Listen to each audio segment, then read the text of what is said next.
తాకట్లో ఉన్న బంగారాన్ని విడిపించి ఆ రోజున మార్కెట్ ధర కట్టి మిగిలిన డబ్బును మీకు అందిస్తుంది కొమ్మూరి గోల్డ్. నమస్కారం, వెల్కమ్ టు ఐ డ్రీమ్. ధర్మ మార్గం విత్ విజిత కార్యక్రమానికి స్వాగతం.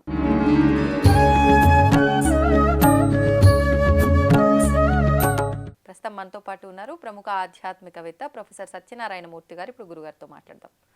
నమస్కారం గురుజీ. నమస్కారం విజిత. గురుజీ, ఏదైనా ఇబ్బందులు ఎక్కువగా కలిగినప్పుడు ఖచ్చితంగా మాకు అంటే ఏలినాటి శనో ఏదో ఒక శని ప్రభావం అనేది మా పైన ఉంది, ఇది తొలగిపోవాలని అంటే దీనికి సంబంధించిన పూజలు చేసుకోవాలి అని చెప్పి ఎక్కువగా ఈ దోష నివృత్తి పూజలు పరిహారాలు ఏదో ఒకటి ఎవరికి తోచినట్టుగా వాళ్ళు చేసుకుంటూ ఉంటారు.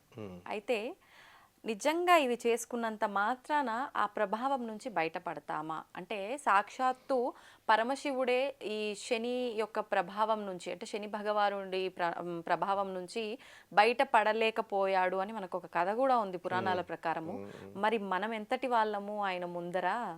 చిన్న చిన్న చీమలతో సమానం. అలాంటిది మనం తప్పించుకోగలుగుతామా? మరి పూజలు ఇవన్నీ ఎందుకు చేస్తున్నాం? ఆయన శాంతింపజేయడానికి. అయితే ఆ కాన్సెప్ట్ అర్థం కాక జనాలు నూనె పోసేస్తారు, ప్రదక్షిణాలు చేసేస్తారు, అయిపోయింది అంటారు. దాంతో ఏం ప్రయోజనం ఉండదు. నల్ల నూనె 1 కిలో పావు నల్లగుడ్డ ఇచ్చేసి పేద బ్రాహ్మడికి కొంచెం పారితోషికం ఎక్కువ ఇచ్చేసి అయిపోయిందని చేతులు దులుపుకుంటారు. ఇప్పుడు మనము తిరుపతి వెళతాం, యాత్రికులు అంటారు మనల్ని. పోనీ తిరుపతి అంటే జనం ఎక్కువ, మామూలుగా ఖాళీగా ఉండే గాణగాపురం టెంపుల్ గురించి చెప్దాం. ప్రొద్దున వెళతారు కారులో, సాయంత్రం కల్లా వెంటనే దర్శనం చేసేసి కూడా వెంటనే వెళ్ళిపోదాం వచ్చేస్తారు. ఇది యాత్రికులు అంటారు వీళ్ళని, భక్తులు అనరు. భక్తుడు ఎలా ఉంటాడు? అది సిద్ధభూమి రా నాయన. అక్కడ స్వయంభూ శనీశ్వరుడు కల్లేశ్వరంలో వెలిశాడు. స్వయంభూ శనీశ్వరుడు గుళ్ళు ఇంకెక్కడా లేవు. శనిసింగనాపూరు, మందపల్లి, మందాపురం, వికారాబాద్ వెళ్ళే దారిలో ఇప్పుడిప్పుడే తయారవుతుంది. అది స్వయంభూగా వెలిసింది కల్లేశ్వరం, భీమా మరజానది సంగమంలో గాణగాపురంలో ఉన్నారు. అవన్నీ చూసుకోవాలా? అక్కడ స్వామివారు గురుచరిత్ర చదవాలి, గురుతత్వాన్ని తెలుసుకోవాలి అని టైం స్పెండ్ చేయడం లేదు. వెంటనే వచ్చేస్తున్నారు. ఒకవేళ ఈ యొక్క పారాయణ చేసిన మెకానికల్గా చదివి వచ్చేస్తున్నాం. అలాగే ఈ శని అభిషేకాలు కూడా చేస్తున్నాం. అసలు శని ఏం చెప్పాడంటే, నీ క్యారెక్టర్ని మార్చుకో, నీ యాటిట్యూడ్ని మార్చుకో, గతంలో చేసిన తప్పులకు పశ్చాత్తాపడు, ఇప్పుడు మంచి పనులు చేయి, I'm giving you the opportunity. ఇది శని రెమెడీ. ఇక పరమేశ్వరుడు తప్పించుకోలేకపోయాడు అని అంటే పరమేశ్వరుడు లీలది. సాక్షాత్తు శివుడి యొక్క అంశతో పుట్టినవాడే శనీశ్వరుడు. శివుడే ఆయనకి ఆ పోస్ట్ ఇచ్చాడు. ఏమిటి ఆ పోస్టు అంటే కర్మబంధకుడు, కర్మ ఫలదాత. ఎవరు ఏ కర్మ చేస్తే అది ఇవ్వాలి. శ్రీరామచంద్ర ప్రభువు ఇక అవతారం చాలించాల్సిన సమయం వచ్చింది.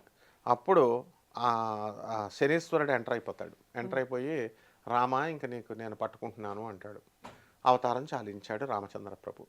అలాగే శనీశ్వరుడు శివుడి దగ్గరికి వెళితే నేను నిన్ను తప్పించుకుంటాను చూడు అని చెప్పి మర్రి చెట్టు దగ్గర డ్రైనేజ్ పక్కన ఉన్నటువంటి మర్రి చెట్టు త్వరలో దాక్కున్నట్టుగా కథలు చెప్తాం మనం. అప్పుడు అంటాడనమాట, నువ్వు నన్ను పట్టుకోలేకపోయావు కదా అంటే, నేను స్వామి నువ్వు ఎక్కడుండాలి? కైలాసంలో ఉండాలి. మరి డ్రైనేజ్ పక్కన మర్రి చెట్లో దాక్కోవడం అంటే ఏం ఉండాల్సిన దుస్థితి వచ్చిందంటే దీన్నే స్వామి శని పట్టుకోవడం అంటారు. అంటే అప్పుడు శివుడు నవ్వుతాడు. పార్వతి అడుగుతుంది, అదేమిటండి సర్వేశ్వరుడు మీరు, మిమ్మల్ని పట్టుకోవడం ఏమిటి? శనీశ్వరుడు మీరు ఇల్లు అక్కడ దాక్కోవడం ఏమిటంటే, మన పిల్లాడు శనీశ్వరుడు. మనం చిన్నపిల్లలు తల్లిదండ్రులతో ఆడుకుంటారు, నాన్న దాక్కో, నువ్వు మమ్మీ దాక్కో అంటారు. పట్టుకుని దొరికిపోయాను తండ్రి కావాలని దొరికిపోతాడు. ఆ విధంగా నేను వాడిని నవ్వించడం కోసం చేశాను. కానీ శనికి అహంకారం వస్తుంది, శివుడినే పట్టుకున్నాను నేను అని. అప్పుడు అటువంటి వాడి అహంకారాన్ని తీర్చేయడానికి నా రూపంలో మళ్ళీ నేను ఇద్దరు రూపంలో శివుడి అంశతో నేను తీసేస్తున్నాను చూడు అని చెప్పేసి పిప్పలాచార్యుడు రూపంలో శివుడు అవతారం అది విసిరి అవతల పడేస్తాడు శనీశ్వరుడిని. ఆంజనేయ స్వామి రూపంలో ఆంజనేయ స్వామినికి వచ్చి, స్వామి నిన్ను ఏలినాటి శని వచ్చింది, ఇంక నేను నిన్ను పట్టుకుంటానంటే, అయితే పట్టుకో అంటాడు ఆంజనేయ స్వామి. తలలో దూరితే తోకతో ఎంత పెద్ద రాయి తలపైన పెడతాడు. అయ్యి బాబు ఇది నేను భరించలేకపోతున్నాను అని అంటే శివుడు నవ్వుతూ ఉంటాడు పైనుంచి, ఏమిటి మనం ఆంజనేయ స్వామి ఏకంగా పెద్ద కొండే పెట్టేసి ఎలా ఉన్నాడని. అప్పుడు శనీశ్వరుడు నన్ను వదిలేయమంటే, అప్పుడు శనీశ్వరుడు వదిలేస్తే వెళ్ళిపోతూ ఏమంటాడు శనీశ్వరుడు, స్వామి కొంచెం నువ్వుల నూనె ఉందా అని అడుగుతాడు. ఎందుకు అంటే నొప్పులు తగ్గడానికి. అప్పుడు ఆంజనేయ స్వామి వరం ఇచ్చాడు శనీశ్వరుడికి, నువ్వు మొత్తం ఈ ప్రపంచంలో ఉన్నటువంటి అదే ఈ యొక్క భక్తులంతా శని పీడితులంతా కూడా నీకు నువ్వుల నూనె పోసేస్తూ ఉంటారు కలియుగంలో. వద్దన్న అట్టు క్వింటాలు అవన్నీ అమ్మేసుకుంటారనమాట చేసినవన్నీ డబ్బాల్లో గుళ్ళల్లో. సో ఆ మొత్తం పోసేస్తారు. అప్పుడు నీకు ఒళ్ళు నొప్పులు తగ్గుతాయి అని చెప్పేసి వరం ఇచ్చాడు. అందువల్ల ఇదంతా స్వామి చేసే లీల. కాబట్టి శనీశ్వరుడి కాన్సెప్ట్ని సరిగ్గా అర్థం చేసుకోకపోతే కిలోలు నూనె పోసిన కిలోలు నువ్వులు దానాలు చేసిన పోదనమాట. అంటే శనీశ్వరుడు అబ్జర్వ్ చేస్తాడు, అవకాశం ఇస్తాడు. ఏమిటి నాయన, నేను నిన్ను పట్టుకోబోతున్నాను, ప్రవర్తన మార్చుకోవాలి. మనం ప్రవర్తన మార్చుకొని గతంలో చేసినటువంటి తప్పులను మళ్ళీ రిపీట్ చేయకుండా ఉంటే అప్పుడు ఆయన మనల్ని కాపాడతాడు. దీన్నే శని దోషం నుంచి తప్పించుకోవడం అంటే. అంతేగాని ధనవంతులు ఇప్పుడు స్టార్ మారుతుంది, నీకు కుబేరుడు అయిపోతున్న కుంభరాశి వాళ్ళు ఉన్నారు. కుంభరాశికి స్వక్షేత్రం శని.